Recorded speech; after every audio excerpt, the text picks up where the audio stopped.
Hello friends, ओम श्री गणेशाय नमः। आप सभी का स्वागत है आपके अपने यूट्यूब चैनल पर। फ्रेंड्स, आज हम आपको इस वीडियो में बताने जा रहे हैं साल 2023 की माघ मास की अंगारकी चतुर्थी और तिलकुट चौथ की व्रत कथा, पूजा विधि, शुभ मुहूर्त, महत्व के बारे में। फ्रेंड्स, वीडियो शुरू करने से पहले आपसे रिक्वेस्ट है, अगर आप हमारे चैनल पर नए हैं और आपने अभी तक चैनल को सब्सक्राइब नहीं किया है तो प्लीज़ सब्सक्राइब कीजिएगा चैनल को, साथ ही प्रेस कीजिएगा बेल आइकन को, जिससे नए वीडियो से रिलेटेड नोटिफिकेशन आपको तुरंत प्राप्त हो सके।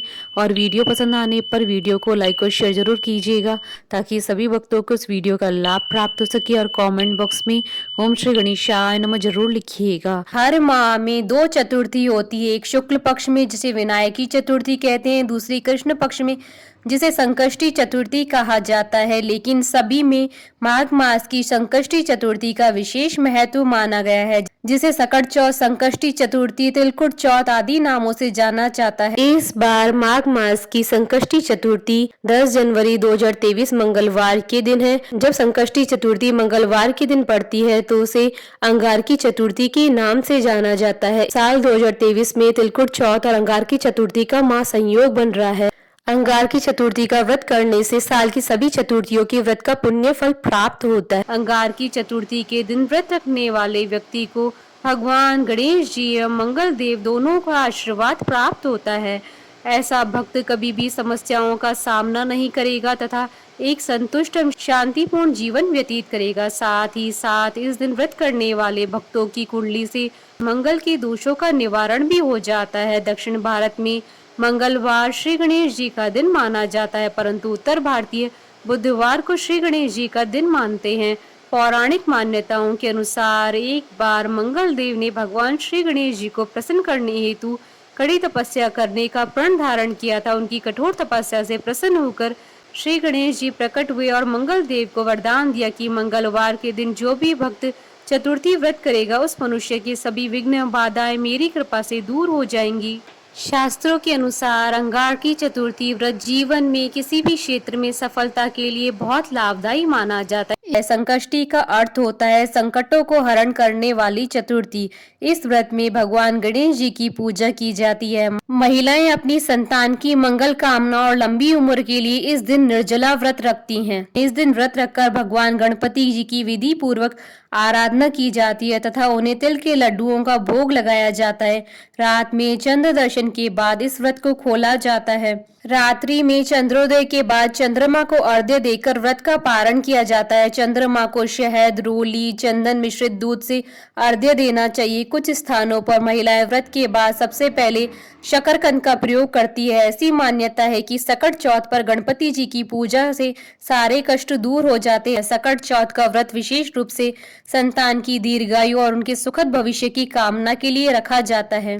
पद्म पुराण के अनुसार इस व्रत को स्वयं भगवान गणेश जी ने मां पार्वती को बताया था। वैसे तो हर महीने की कृष्ण पक्ष की चतुर्थी गणेश चतुर्थी कहलाती है, लेकिन माघ मास की चतुर्थी तिल संकटा चौथ कहलाती है। पद्म पुराण के अनुसार आज ही के दिन कार्तिकेय के साथ पृथ्वी की परिक्रमा लगाने की प्रतिस्पर्धा में उन्होंने पृथ्वी की बजाय भोलेनाथ और मां पार्वती की 7 बार परिक्रमा की थी। तब शिव जी ने प्रसन्न होकर देवों में प्रमुख मानते हुए उनको प्रथम पूजा का अधिकार दिया था। माघ मास की संकष्टी चतुर्थी का व्रत करने से घर परिवार में आ रही विपदा दूर होती है। कई दिनों से रुके मांगलिक कार्य संपन्न होते हैं तथा भगवान श्री गणेश असीम सुखों की प्राप्ति कराते हैं। इस दिन गणेश कथा सुनने अथवा पढ़ने का विशेष महत्व माना गया है। व्रत करने वालों को इस दिन व्रत कथा पढ़नी या सुननी चाहिए, तभी व्रत का संपूर्ण फल प्राप्त होता है। सकट चौथ पर माँ अपने बच्चों के लिए व्रत रखती है। ऐसा माना जाता है कि जो बच्चे गंभीर रोग से पीड़ित होते हैं उनके लिए यदि माँ इस दिन व्रत रखे तो लाभ मिलता है। वहीं यह व्रत बच्चों को बुरी नजर से भी बचाता है। इसके साथ ही जो माँ अपने बच्चों के लिए इस दिन व्रत रखती है वे बच्चे जीवन में कई तरह के संकटों से दूर रहते हैं। इस दिन बालचंद्र गणेश जी की पूजा की जाती है। पुत्रवती स्त्रियां पुत्र सुख की समृद्धि के लिए व्रत रखती हैं। इस दिन स्त्रियां निर्जल व्रत रखती हैं। सूर्यास्त से पहले गणेश संकष्टी चतुर्थी व्रत कथा की पूजा होती है। इस दिन तिल का प्रसाद खाना चाहिए। दूर्वा, शमी, बेलपत्र, गुड़ में बने तिल के लड्डू चढ़ाने चाहिए। फ्रेंड्स, अब आइए जानते हैं माघ मास की संकष्टी चतुर्थी के शुभ मुहूर्त के बारे में। हिंदू पंचांग के अनुसार इस बार माघ मास की संकष्टी चतुर्थी 10 जनवरी 2023 मंगलवार के दिन है। माघ कृष्ण चतुर्थी तिथि प्रारंभ होगी 10 जनवरी 2023 को दोपहर 12:09 पर और माघ कृष्ण चतुर्थी तिथि का समापन होगा 11 जनवरी 2023 को दोपहर 2:31 पर। चंद्रोदय का समय रहेगा 10 जनवरी 2023 को रात्रि 8:41 पर। फ्रेंड्स, अब आइए जानते हैं त्रिकुट चौथ की पूजन विधि के बारे में। बालचंद्र गणेश जी की पूजा संकट चौथ को की जाती है। प्रातः काल नित्य कर्म से निवृत्त होकर षडोपचार विधि से गणेश जी की पूजा करें और गणेश जी की वंदना करें। इसके बाद बालचंद्र गणेश जी का ध्यान करके पुष्प अर्पित करें। पूरे दिन मन ही मन में श्री गणेश जी के नाम का जाप करें। सूर्यास्त के बाद स्नान करके स्वच्छ वस्त्र पहन ले। अब विधि पूर्वक गणेश जी का पूजन करें। एक कलश में जल भरकर रखें। धूप दीप अर्पित करें। नैवेद्य के रूप में तिल तथा गुड़ के बने हुए लड्डू, ईख, शकरकंद, गुड़ तथा घी अर्पित करें।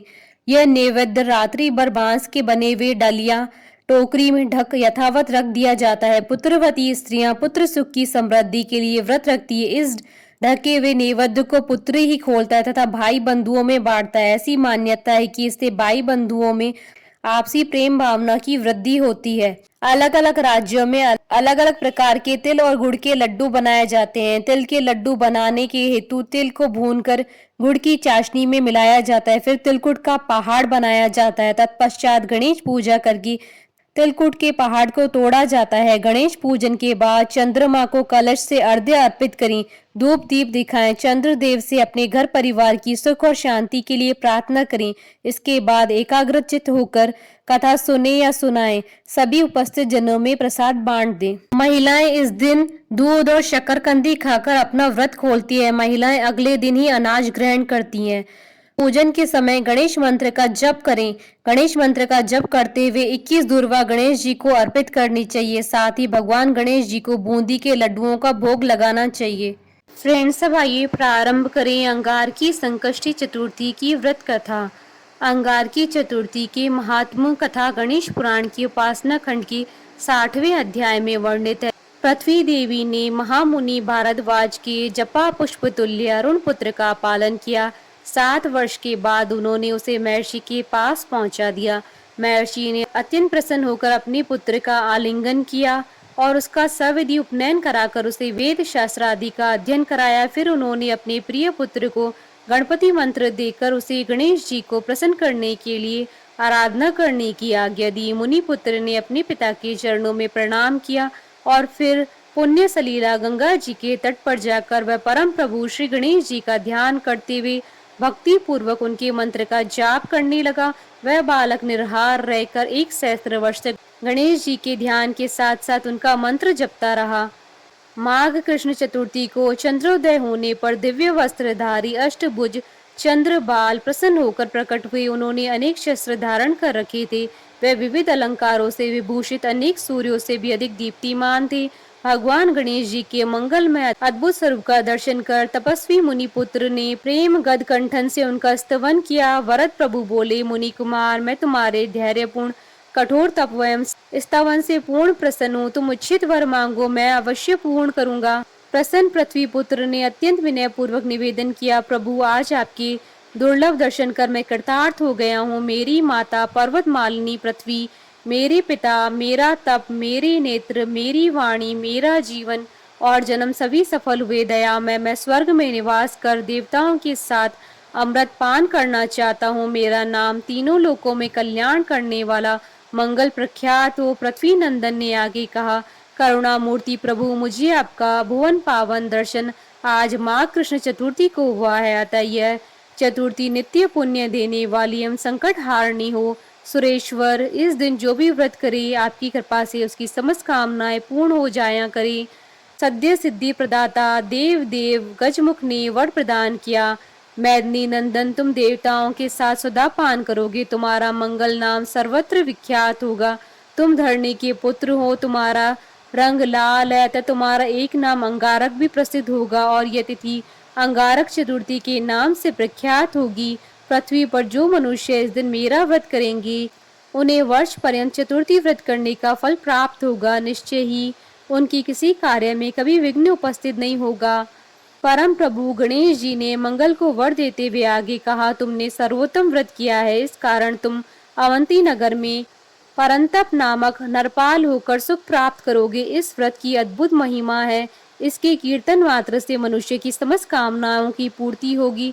ऐसा कहकर गजमुख अंतर्ध्यान हो गए। मंगल ने एक भव्य मंदिर बनवाकर उसमें दशभुज गणेश जी की प्रतिमा स्थापित करवाई। उसका नामकरण किया। मंगल मूर्ति व श्री गणेश विग्रह समस्त कामनाओं को पूर्ण करने वाला अनुष्ठान, पूजन और दर्शन करने से सबके लिए मोक्षप्रद होगा। पृथ्वी पुत्र ने मंगलवारी चतुर्थी के दिन व्रत करके श्री गणेश जी की आराधना की। उसका एक अत्यंत आश्चर्यजनक फल यह भी हुआ कि वह सशरीर स्वर्ग चले गए। उन्होंने सुर समुदाय के साथ अमृत पान किया। वह परम पावनी तिथि अंगारक चतुर्थी के नाम से विख्यात हुई। यह पुत्र पौत्रादि और एवं समृद्धि प्रदान कर समस्त कामनाओं को पूर्ण करती है।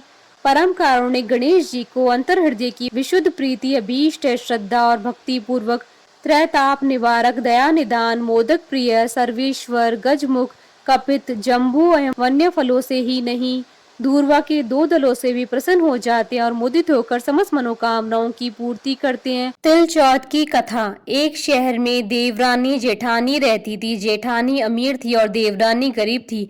देवरानी गणेश जी की भक्त थी। देवरानी का पति जंगल से लकड़ी काट कर बेचता था और अक्सर बीमार रहता था। देवरानी जेठानी के घर का सारा काम करती थी और बदले में जेठानी बचा हुआ खाना, पुराने कपड़े आदि उसको दे देती थी। इसी से देवरानी का परिवार चल रहा था। माघ महीने में देवरानी ने तिल चौथ का व्रत किया। 5 आने का तिल व गुड़ लाकर तिलकुटा बनाया। पूजा करके तिल चौथ की कथा सुनी और तिलकुटा छींके में रख दिया और सोचा कि चांद उगने पर पहले तिलकुटा और उसके बाद कुछ खाएगी। कथा सुनकर जेठानी की आंख चली गई। खाना बनाकर जेठानी के बच्चों से खाना खाने को कहा तो बच्चे बोले, माँ ने व्रत किया और माँ भूखी है, जब माँ खाना खाएगी हम भी तभी खाएंगे। जेठ जी बोले, मैं अकेला नहीं खाऊंगा, जब चांद निकलेगा तब सब खाएंगे, तभी मैं भी खाऊंगा। जेठानी ने उसे कहा कि आज तो किसी ने भी अभी तक खाना नहीं खाया तो मैं कैसे दे दूं? तुम सुबह सवेरे ही बचा हुआ खाना ले जाना। देवरानी के घर पर पति बच्चे सब आस लगाए बैठे थे कि आज तो त्योहार है, इसलिए कुछ पकवान आदि खाने को मिलेगा। परंतु जब बच्चों को पता चला कि आज तो रोटी भी नहीं मिलेगी तो बच्चे रोने लगे। उसके पति को भी बहुत गुस्सा आया और कहने लगा, सारा दिन काम करके भी 2 रोटी नहीं ला सकती तो काम क्यों करती है? पति ने गुस्से में आकर पत्नी को कपड़े धोने के धोने से मारा। धोवना हाथ से छूट गया तो पाटे से मारा। वह बेचारी गणेश जी को याद करती हुई रोते रोते पानी पीकर सो गई। उस दिन गणेश जी देवरानी के सपने में आए और कहने लगे, धोवने मारी, पाटे मारी, सो रही है या जाग रही है? वह बोली, कुछ सो रही हूँ, कुछ जाग रही हूँ। गणेश जी बोले, भूख लगी है, कुछ खाने को दे दे। देवरानी बोली, क्या दूं? मेरे घर में तो अन्न का दाना भी नहीं है। जेठानी बचा कुचा खाना देती है, आज तो वह भी नहीं मिला। पूजा का बचा हुआ तिलकुटा छींके में पड़ा है, वही खा लो। तिलकोटा खाने के बाद गणेश जी बोले, धोवने मारी, पाटे मारी, निपटाई लगी है, कहाँ निपटे? वह बोली, यह पड़ा घर, जहाँ इच्छा हो वहां निपट लो। फिर गणेश जी बच्चे की तरह बोले, अब कहाँ पहुंचूं? नींद में मग्न। अब देवरानी को बहुत गुस्सा आया कि कब से तंग किए जा रहे हैं, सो बोली, मेरे सर पर पहुंचो। और कहाँ पहुंचोगी? सुबह जब देवरानी उठी तो यह देखकर हैरान रह गई कि पूरा घर हीरे मोती से जगमगा रहा है। सिर पर जहाँ विनायक जी पहुंचनी कर गए थे वहाँ हीरे के टीके व बिंदी जगमगा रहे थे। उस दिन देवरानी जेठानी के यहाँ काम करने नहीं गई। बड़ी देर तक राह देखने के बाद जेठानी ने बच्चों को देवरानी को बुलाने भेजा। जेठानी ने सोचा कल खाना नहीं दिया है, इसलिए शायद देवरानी बुरा मान गई। बच्चे बुलाने गए और बोले, चाची चलो, माँ ने बुलाया, सारा काम पड़ा है। देवरानी ने जवाब दिया, अब उसकी जरूरत नहीं है, घर में सब भरपूर है गणेश जी की आशीष से। बच्चों ने घर जाकर माँ को बताया कि चाची का तो पूरा घर हीरे मोतियों से जगमगा रहा है। जेठानी दौड़ती हुई देवरानी के पास आई और पूछा कि यह सब कैसे हुआ। देवरानी ने उसके साथ जो हुआ सब कह डाला। घर लौटकर जेठानी ने अपने पति से कहा कि आप मुझे धोवने और पाटे से मारो। उसका पति बोला कि भली मानस, मैंने कभी तुम पर हाथ नहीं उठाया, मैं तुम्हें धोवने और पाटे से कैसे मार सकता हूँ? वह नहीं मानी और मजबूरन पति को उसे मारना पड़ा। उसने ढेर सारा घी डालकर चूरमा बनाया और छींके में रखकर और सो गई। रात को चौथ विनायक जी सपने में आए और कहने लगे, भूख लगी है, क्या खाऊं। जेठानी ने कहा, हे गणेश जी महाराज, मेरी देवरानी के यहाँ तो आपने सूखा तिलकुट्टा खाया था, मैंने तो झड़ते घी का चूरमा बनाकर आपके लिए छींके में रखा है, फल और मेवे भी रखे हैं, जो चाहे खा लीजिए। बाल स्वरूप गणेश जी बोले, अब निपटे कहाँ। जेठानी बोली, उसके यहाँ तो टूटी फूटी झोंपड़ी थी, मेरे यहाँ तो कंचन के महल है, जहाँ चाहे निपटू। फिर गणेश जी ने पूछा, अब पहुंचू का। जेठानी बोली, मेरी ललाट पर बड़ी सी बिंदी लगाकर पहुंच लूं। धन की भूखी जेठानी सुबह बहुत जल्दी उठ गई। सोचा घर हीरे जवाहरात से भर चुका होगा, पर देखा तो पूरे घर में गंदगी फैली हुई थी, तेज बदबू आ रही थी, उसके सिर पर भी बहुत सी गंदगी लगी हुई थी। उसने कहा, हे गणेश जी महाराज, ये आपने क्या किया। मुझसे रूठे और देवरानी पर टूटे। जेठानी ने घर की सफाई करने की बहुत कोशिश करी, परंतु गंदगी और ज्यादा फैलती गई। जेठानी के पति को मालूम चला तो वह बहुत गुस्सा हुआ और बोला, तेरे पास इतना सब कुछ था, फिर भी तेरा मन नहीं भरा। परेशान होकर चौथ के गणेश जी से मदद की विनती करने लगी। गणेश जी ने कहा, देवरानी से जलन के कारण तूने जो किया था यह उसी का फल है। अब तू अपने धन में से आधा उसे देगी, तभी यह साफ होगा। उसने आधा धन बांट दिया, किंतु मोहरों की एक हांडी चूल्हे के नीचे गाड़ रखी थी। उसने सोचा किसी को पता नहीं चलेगा, उसने उस धन को नहीं बांटा। उसने कहा, हे गणेश जी, आप तो अपना यह बिखराव समेटो। वे बोले, पहले चूल्हे के नीचे गाड़ी हुई मोहरों की हांडी सहित ताक में रखी 2 सुई के भी 2 हिस्से कर। इस प्रकार गजानन ने बाल स्वरूप में आकर सुई जैसी छोटी चीज का भी बंटवारा किया और अपनी माया समेटी। हे गणेश जी महाराज, जैसे आपने देवरानी पर कृपा की, वैसी सब पर कृपा करना। कहानी कहने वाले, सुनने वाले व हुंकारा बढ़ने वाले सब पर कृपा करना, किंतु जेठानी को जैसी सजा दी वैसी किसी को मत देना। बोलिए भगवान श्री गणेश जी की जय। हमारे साथ इस वीडियो में अंत तक बने रहने के लिए आपका धन्यवाद। ओम श्री गणेशाय नमः।